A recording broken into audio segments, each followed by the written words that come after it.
محمد المصطفى أما بعد فأعوذ بالله من الشيطان الرجيم بسم الله الرحمن الرحيم إياك نعبد وإياك نستعين وعن عبد الله بن عباس رضي الله تعالى عنهما أنه قال كنت خلف رسول الله صلى الله عليه وسلم فقال يا غلام احفظ الله يحفظك احفظ الله تجده تجاهك وإذا سألت فاسأل الله وإذا استعنت فاستعن بالله واعلم أن الأمة لو اجتمعت على أن ينفعوك بشيء لم ينفعوك إلا بشيء قد كتبه الله لك ولو أنهم اجتمعوا على أن يضروك بشيء لم يضروك إلا بشيء قد كتبه الله عليك رفعت الأقلام وجفت الصحف أو كما قال صلی اللہ علیہ وسلم۔ عزیز دوست اور بزرگو، اللہ تبارک و تعالی پوری کائنات کا خالق ہے اور اپنی مخلوق میں جس چیز کو جو چیز مناسب تھی اللہ نے وہ چیز عطا فرمائی جو اس کی حکمت کے مطابق۔ اللہ نے ہم انسانوں کو بھی پیدا فرمایا، لیکن اللہ نے ہمیں دو چیزوں میں باندھ دیا ہے۔ پہلے نمبر پر یہ کہ ہمیں اپنی زندگی کے ہر لمحے میں یا خاص طور پر خاص امور میں ہمیں کسی نہ کسی پر بھروسہ کرنا پڑے گا۔ اگر کوئی آدمی اس سے اپنے آپ کو بے نیاز کر دے اور وہ یہ سمجھے کہ مجھے کسی پر بھروسہ نہیں ہے اور کسی پر بھروسہ کرنے کی مجھے ضرورت نہیں ہے، تو وہ زندگی کے مقاصد کو شاید نہیں پا سکے گا، اور اگر پائے گا تو ان مشکلات میں مبتلا ہوگا کہ جو اس کے تصور سے بھی بہت دور کے ہوں گے۔ یہ اللہ نے ایک نظام قائم فرمایا ہے کہ ہر آدمی اپنے ہر کام میں یا اپنے خاص امور میں کسی نہ کسی پر بھروسہ کرنے پر مجبور ہے۔ بیوی اگر شوہر پر بھروسہ نہ کرے تو شوہر نظر قید ہو کر رہ جائے گا، بیوی اس کو گھر سے نکلنے نہیں دے گی، کیا کمائے گا کیا کھائے گا، زندگی کی پٹری جو ہے وہ پٹری سے زندگی جو ہے اتر جائے گی۔ اور شوہر کو بیوی پر جو ہے بھروسہ کرنا پڑے گا، ورنہ وہ خیالات کے ایسے گہرے سمندر میں مبتلا ہو جائے گا کہ زندگی کے کسی لمحے میں اس کا علاج نہیں ہو سکتا۔ اس لیے ہمارے یہاں کہا جاتا ہے وہم کا کوئی علاج نہیں ہے، یہ وہم ہی اس کو گھیر لیں گے۔ اس لیے اس کو کمانا ہے، بال بچوں کا نفقہ پورا کرنا ہے، اس کو گھر سے نکلنا پڑے گا، اور گھر سے نکلنے کے لیے اس کو جو ہے وہ اپنی بیوی پر بھروسہ کرنا پڑے گا کہ یہ میرے مال میں بھی خیانت نہیں کرے گی اور اپنی ذات میں بھی کوئی خیانت نہیں کرے گی۔ ایک شاگرد کو اپنے استاد پر بھروسہ کرنا پڑے گا، ورنہ وہ علم کا ایک حرف نہیں سیکھ سکتا ہے۔ ایک مرید کو اپنے شیخ پر بھروسہ کرنا پڑے گا، ورنہ اس کے باطن کا تزکیہ نہیں ہو سکتا ہے۔ یہ اللہ کا ایک نظام ہے کہ اس کے بغیر زندگیاں ادھوری، اور کوئی آدمی اپنے مقاصد کو شاید پورا ہی نہیں کر سکتا ہے۔ یہ ایک چیز ہے۔ دوسری چیز جس میں اللہ تبارک و تعالیٰ نے ہم کو جکر دیا ہے، ہم لاکھ کوشش کریں اس سے ہم نہیں نکل سکتے، وہ ہے احتیاج۔ اللہ نے ہر بندے کو محتاج بنایا ہے، ہر بندے کو۔ وہ پیدا ہوتا ہے پہلے دن سے، اللہ تبارک و تعالیٰ اس کو یہ سبق سکھا رہا ہے، چاہے اس کے شعور نہیں ہے، اس کی آنکھیں کھلی نہیں ہے، اس کے پاس کوئی طاقت و قوت نہیں ہے، لیکن وہ پہلے دن سے اللہ تبارک و تعالیٰ اس کو یہ سبق سکھا رہا ہے کہ میرے بندے میں نے تجھے محتاج بنایا ہے۔ اس طرح مرنے کے بعد آدمی محتاج ہو جاتا ہے، اٹھا کر اس کو قبرستان لے جانا پڑتا ہے، قبر میں اٹھا کر اس کو رکھنا پڑتا ہے۔ اس طرح پیدا ہونے والا بچہ یہ اس مردے کے برابر ہے کہ اس کو مائیں جو ہے اٹھا کر لے جاتی ہے، ارے وہ آنکھ نہیں کھول سکتا ہے، اس کو اپنی غذا کا محل معلوم نہیں ہے، مائیں اٹھا کر جو ہے وہ چھاتیوں سے لگاتی ہے، تب جا کر جو ہے اس کو اپنی غذا حاصل ہو سکتی ہے۔ اس کے بعد وہ آگے بڑھتا ہے، شعور پیدا ہوتا ہے، عقل سنبھالتا ہے اور آگے بڑھتا ہے، اور اس کی بنیاد پر آپ یہ نہ سمجھیں کہ وہ جو ہے اس احتیاج کے چکر سے نکل گیا، نہیں، آدمی جیسے بڑا ہوتا جاتا ہے ایسے اس کی ضرورتیں بڑھتی جاتی ہے، جیسے ضرورتیں بڑھتی جاتی ہے اس کی محتاجگی بھی بڑھتی چلی جاتی ہے۔ اگر کوئی آدمی یہ سمجھے کہ میں کسی کا محتاج نہیں ہوں تو وہ چند لقمے بھی حاصل نہیں کر سکتا ہے۔ گھر میں کھانا پکانا ہے تو وہاں ایندھن سے لے کر برتن تک اور ان دونوں کے درمیان کے جو مراحل ہے، غلہ خرید کر لانا ہے، تیل خرید کر لانا ہے، دوسری ضروریات کی تمام چیزیں، اب وہ یہ سمجھے کہ میں کیوں کسی دکاندار کا محتاج بنوں، میں کوئی چیز خریدوں گا نہیں، میں جو ہے وہ پیسے ہی کھا جاؤں گا۔ آپ بتلائیے وہ اپنی زندگی کے مقاصد کو حاصل کر سکتا ہے؟ اگر کوئی آدمی یہ سمجھے، قرآن جو ہے اس کے متعلق فرماتا ہے کلا ان الانسان لیطغی اور رآہ استغنی، انسان پر شرارت اور سرکشی میں پڑ جاتا ہے جب یہ سمجھنے لگے کہ مجھے کسی کی ضرورت نہیں۔ اللہ فرماتا ہے ان الی ربک رجعا، ہر وقت تجھے اللہ پر دھیان دینا ہوگا اور اللہ کی تخلیق پر دھیان دینا ہوگا کہ اللہ نے ہر قدم تجھے محتاج بنایا۔ یہ دو چکر اللہ نے ہماری زندگیوں کے ساتھ ایسے لگا دیے ہیں کہ بادشاہ سے لے کر فقیر تک اور جوان سے لے کر بوڑھے تک، بچے سے لے کر بوڑھے تک، سماج کا، معاشرے کا کوئی طبقہ نہیں، کسی طبقے کا کوئی فرد بھی جو ہے وہ اپنے آپ کو ان دو چیزوں سے الگ نہیں کر سکتا۔ اب سوال پیدا ہوتا ہے کہ جب بھروسہ کیے بغیر زندگی گزر نہیں سکتی اور کسی کی مدد لیے بغیر، اپنی محتاجگی میں کسی کا سہارا لیے بغیر ہم زندگی نہیں گزار سکتے، تو پھر جو ہے وہ ہمیں کس پر بھروسہ کرنا چاہیے اور کس کی مدد پر جو ہے وہ اپنی زندگی کو جو ہے وہ چھوڑنا چاہیے؟ ہم محتاج ہیں تو اپنے احتیاج میں کس سے مدد طلب کریں؟ ہم اگر جو ہے اس کے مجھ پر مجبور ہیں کہ کسی پر بھروسہ جو ہم کو کرنا پڑے گا تو پھر جو ہے وہ کس پر بھروسہ کریں؟ میں نے جو روایت آپ کے سامنے پڑھی، اس روایت میں میرے اور آپ کے آقا جناب رسول اللہ صلی اللہ علیہ وسلم نے یہ دونوں چیزیں ہمیں تلقین فرمائی، ان دونوں چیزوں کی آپ نے ہمیں تعلیم فرمائی۔ میں نے پہلے جو ایک آیت پڑھی، ایاک نعبد و ایاک نستعین،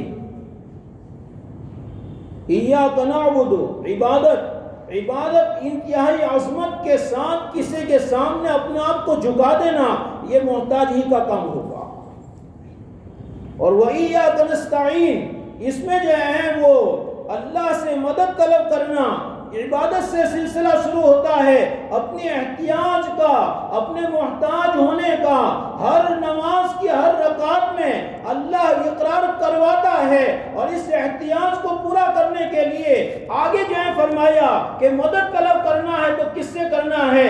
وَإِيَّاكَ نَسْتَعِينُ، اے اللہ ہم آپ ہی سے مدد طلب کرتے ہیں اور کرتے رہیں گے۔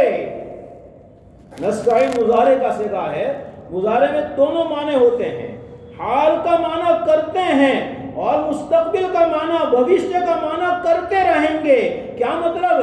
ہماری زندگی نہ اب جو ہے وہ گزر سکتی ہے نہ آئندہ گزر سکتی ہے آپ کے مدد کے بغیر، آپ سے مدد طلب کیے بغیر۔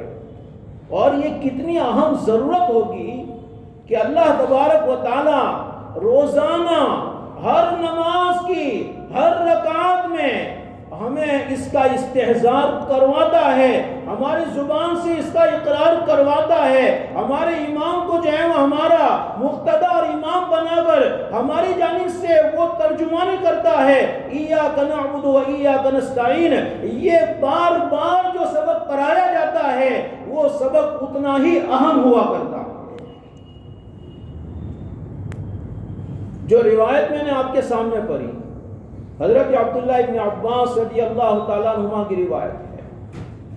حضرت عبداللہ ابن عباس رضی اللہ تعالیٰ عنہما رسول اللہ صلی اللہ علیہ وسلم کے چچا زاد بھائی ہے، رسول اللہ صلی اللہ علیہ وسلم کے چچا زاد بھائی ہے، اور ساتھ ساتھ رسول اللہ صلی اللہ علیہ وسلم کی سالی نسبتی بہن جس کو کہا جاتا ہے ان کے بیٹے ہیں۔ حضرت میمونہ رضی اللہ تعالیٰ عنہ اور حضرت ام فضل یہ دونوں بہن ہیں۔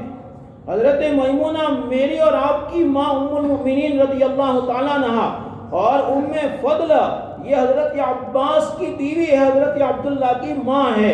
یہ دونوں سگی بہنیں ہیں، ایک طرف یہ چچا کے بیٹے ہیں تو دوسری طرف نسبتی بہن کے بھی جو ہے بیٹے ہیں۔ اور یہ امت کا سب سے بڑا عالم، حبر هذه الامہ، اس امت کا سب سے بڑا عالم، یہ اتنے بڑے عالم کیسے بن گئے؟ اللہ کے نبی صلی اللہ علیہ وسلم کی دعا کا اثر ہے۔ اور صاحب ہم بار بار جو ہے لوگوں سے کہتے ہیں کہ دعا کیجیے، دعا کیجیے، دعا کی درخواست کرنے کی ضرورت نہیں ہے۔ دعا وہ ہے جو دل سے نکلے، الفاظ کی بھی محتاج نہیں ہے دعا۔ اللہ دل کی زبان کو سنتا ہے، الفاظ کو اللہ اللہ اللہ اللہ اللہ الفاظ کا محتاج نہیں ہے۔ حضرت ابن عباس رضی اللہ تعالیٰ عنہما یہ اتنے بڑے مقام پر جو پہنچے ہیں وہ میرے اور آپ کے آقا جناب رسول اللہ صلی اللہ علیہ وسلم کی دعا کا اثر ہے۔ وہ دعا طلب نہیں کی گئی، وہ دعا لی گئی۔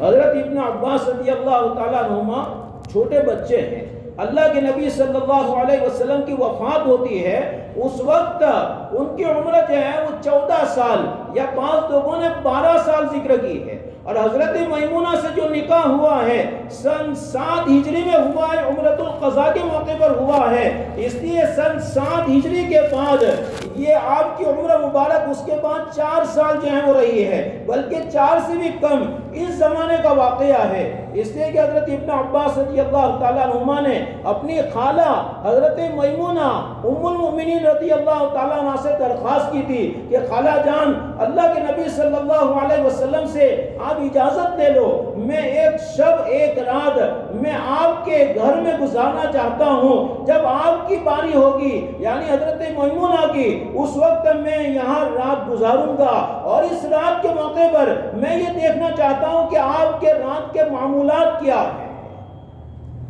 12 سال کی عمر، 14 سال کی عمر وفات کے وقت، اس سے 2 سال کم کر لیجئے تو یہ 10-12 سال کا بچہ ہے، وہ جو ہے وہ درخواست کر رہا ہے۔ آج ہماری غفلت کی وجہ سے ہماری اولاد میں یہ شعور تب پیدا نہیں ہوا ہے۔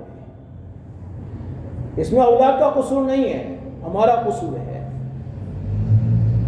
چھوٹا پودا ہوتا ہے، اس کو آپ جس طرف جو ہے وہ گھماؤ اس طرف وہ مڑ جائے گا۔ تو حضرت میمونہ رضی اللہ تعالیٰ عنہ نے اللہ کے نبی صلی اللہ علیہ وسلم سے اجازت لے لی اور ایک رات وہاں پر گزاری، اب سونے کی صورت اختیار کی لیکن سو نہیں رہے ہیں، اس لیے کہ معلوم کرنا ہے آپ کے معمولات کیا ہیں، سو جائیں تو کیسے پتا چلے گا، چادر اوڑھ کر پڑے ہوئے ہیں۔ رسول اللہ صلی اللہ علیہ وسلم یہ رات کو بیدار ہوئے۔ حضرت ابن عباس رضی اللہ تعالیٰ عنہ فرماتے ہیں فَتَوَزَّعَ وُضُوءً دُونَ وُضُوءٍ، آپ نے مختصر سا وضو کیا۔ مختصر سا وضو کیا ہے؟ پانی کے کم ہونے کی وجہ سے وہاں پر آپ نے ایک مرتبہ اعضاء دھو کر وضو کیا، یہ وضوءً دون وضوءٍ، پانی کی قلت تھی عرب میں، تو اس لیے رسول اللہ صلی اللہ علیہ وسلم نے وضو فرمایا اور اس کے بعد آپ نے نماز پڑھی۔ نماز کے بعد آپ استنجے کے لیے گئے، نماز کے بعد، اور استنجے کے لیے جب گئے ہیں تو آپ واپس آئے۔ ابن عباس رضی اللہ تعالیٰ عنہما نے آپ کے دوسرے وضو کے لیے پانی لوٹا بھر کر رکھ دیا۔ حضرت جناب رسول اللہ صلی اللہ علیہ وسلم نے پوچھا اب حضرت میمونہ سے من وضع ھذا، یہ پانی کس نے رکھا؟ تو حضرت میمونہ نے عرض کیا کہ اللہ کے نبی عبداللہ نے رکھا ہے۔ تو آپ نے حضرت عبداللہ کو سینے سے لگایا اور دعا کی اللہم فقہہ فی الدین وعلمہ التاویل، اللہ عبداللہ کو دین کی سمجھ عطا فرما اور تفسیر کا علم عطا فرما۔ وہ تفسیر کا علم اللہ نے عطا فرمایا کہ آج امت کی تمام تفسیریں ابن عباس کی تفسیر کے ساتھ موافقت رکھتی ہے، قبول ہے۔ اگر ابن عباس کی تفسیر کے خلاف جائیں وہ تفسیر امت قبول نہیں کرے گی۔ یہ حضرت عبداللہ ابن عباس رضی اللہ تعالیٰ عنہ ہے، وہ فرماتے ہیں کہ میں اللہ کے نبی صلی اللہ علیہ وسلم کے پیچھے تھا، ردیف، گاڑی پر پیچھے جو بیٹھا ہوتا ہے اس کو ردیف کہا جاتا ہے، تو وہ سواری ہوتی تھی، گدھا ہے، کھچر ہے، اس پر جو ہیں وہ اللہ کے نبی آگے بیٹھے ہیں، حضرت ابن عباس پیچھے بیٹھے ہیں، حضرت عبداللہ۔ تو آپ نے جو ہے فرمایا یا غلام، غلام کہا جاتا ہے نابالغ بچے کو جو بلوغ کو نہیں پہنچا لیکن اس میں سمجھ اور شعور پیدا ہو چکا ہے۔ یا غلام احفظ اللہ یحفظ کا، کہ اللہ کے احکام کی رعایت کرنا، اللہ تعالی تیری حفاظت کرے گا۔ اللہ کی حفاظت میں اپنے آپ کو داخل کرنا ہے۔ تو ایک بات یاد رکھنا، اللہ کے یہاں قانون مکافات ہے۔ قانون مکافات کا مطلب کیا ہے؟ اللہ کے یہاں پر بدلے کا قانون ہے۔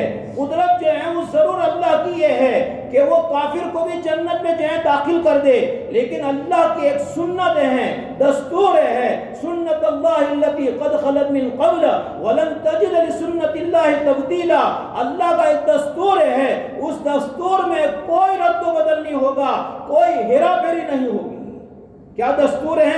کافر کے باب میں ان اللہ لا یغفر ان یشرک بہ، کہ اللہ نے جو ہے وہ یہ دستور بنایا ہے کہ کافر اور مشرک کی مغفرت نہیں کرے گا، لیکن قادر ضرور ہے۔ اور اللہ تعالیٰ اپنے اس دستور پر شریعت کے نظام کو بھی قائم کیے ہوئے ہیں اور کائنات کے نظام کو بھی قائم کیے ہوئے ہیں۔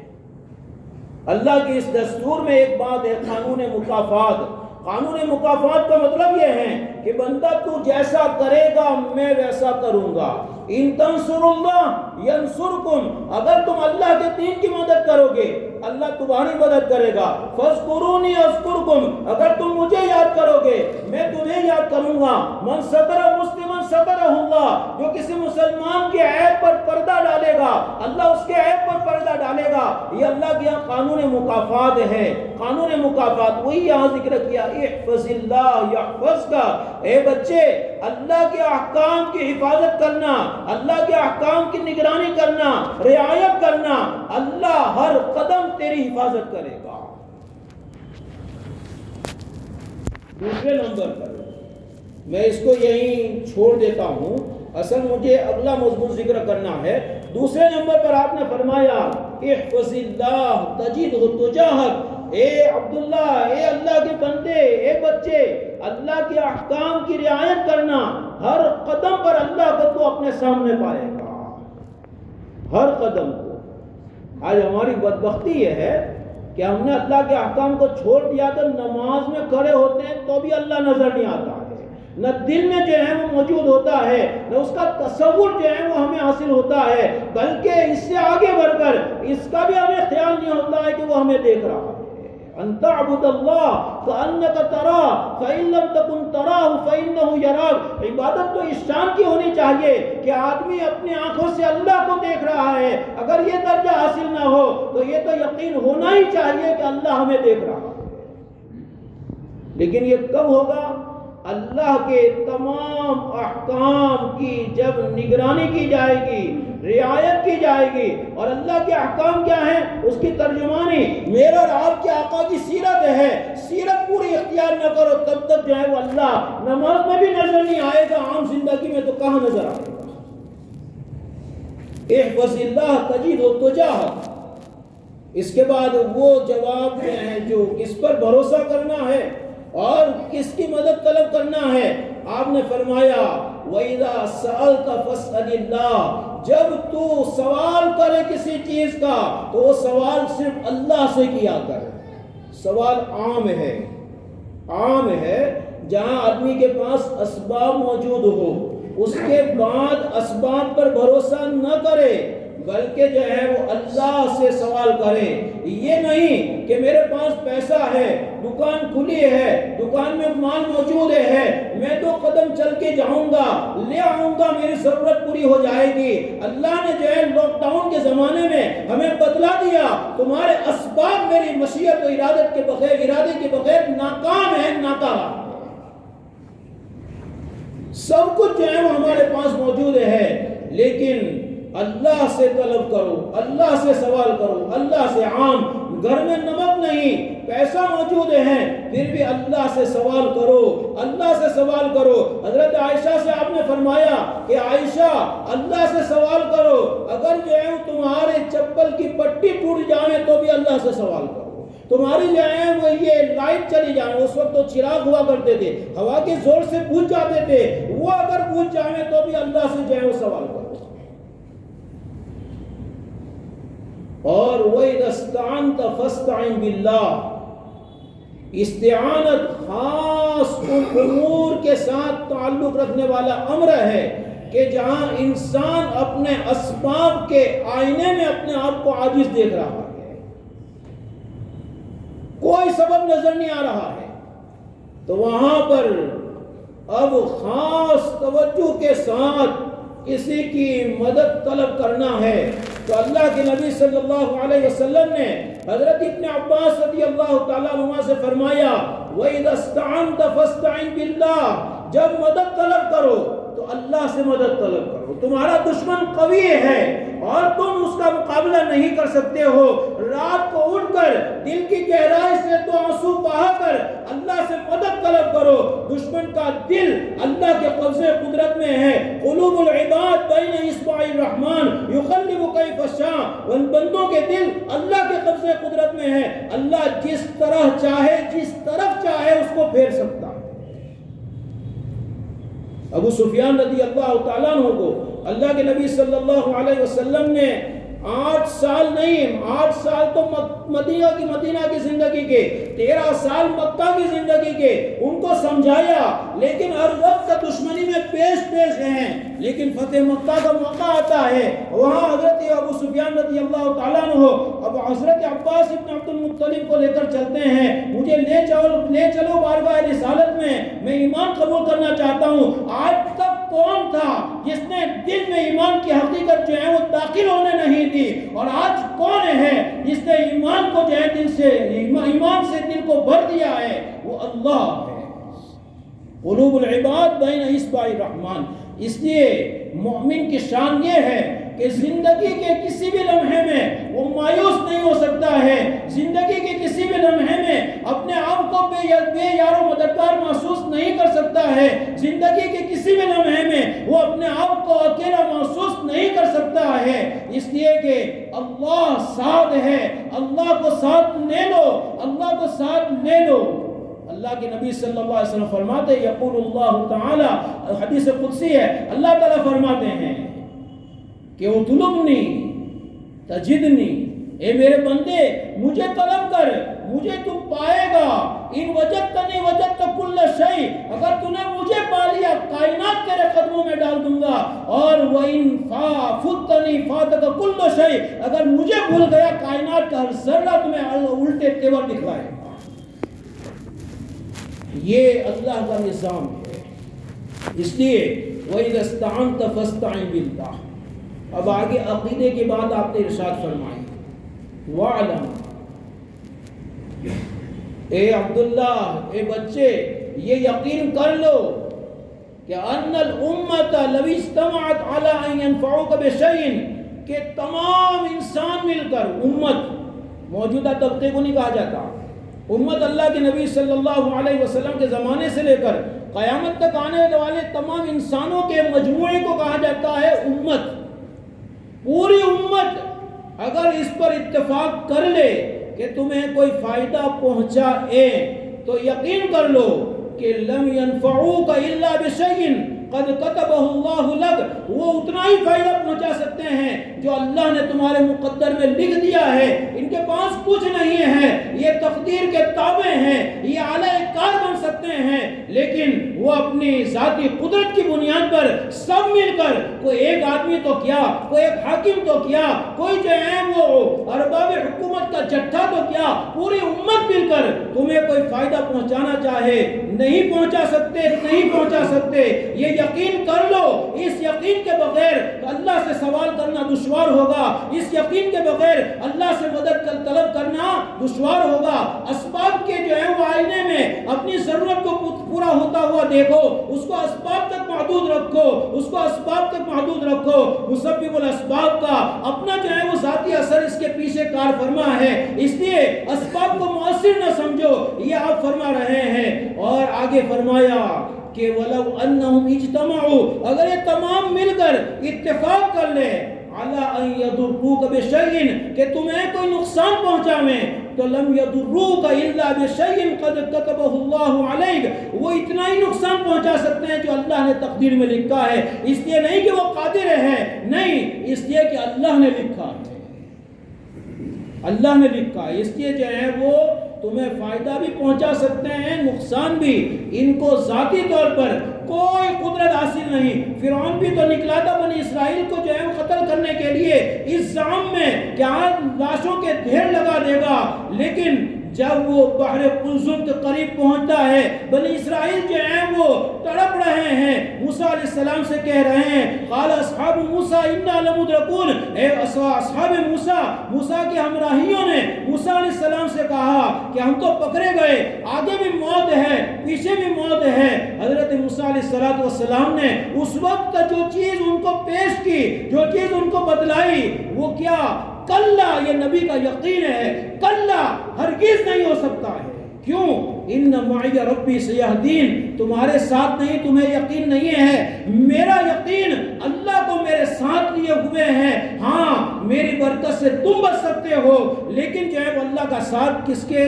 میرے ساتھ ہے۔ اللہ کی مدد کس کے ساتھ؟ ان معی ربی سیہدین۔ جب یہ منظر جو ہے وہ موسیٰ علیہ السلام نے دیکھا، ان کو تلقین جو ہے فرمایا، تو اس کے بعد کیا منظر بنا ہے؟ کیا منظر؟ فَأَخْرَجْنَاهُمْ مِنْ جَنَّاتٍ وَعُيُونٍ وَكُنُوزٍ